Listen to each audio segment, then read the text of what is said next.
जय श्री राधा कृष्ण।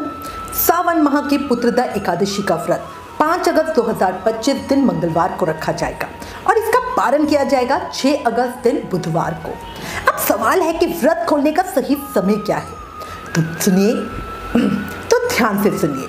6 अगस्त को पारण का शुभ मुहूर्त सुबह 5:45 से लेकर 8:26 तक है।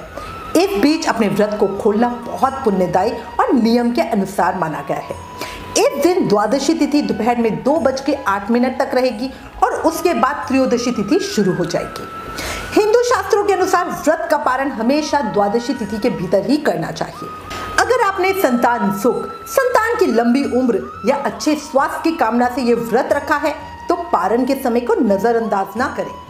सही मुहूर्त में अपने व्रत को खोल के अपने व्रत को पूर्ण करें। धार्मिक नियमों का पालन करने से ही व्रत का फल संपूर्ण रूप से मिलता है, याद रखना। राधे राधे।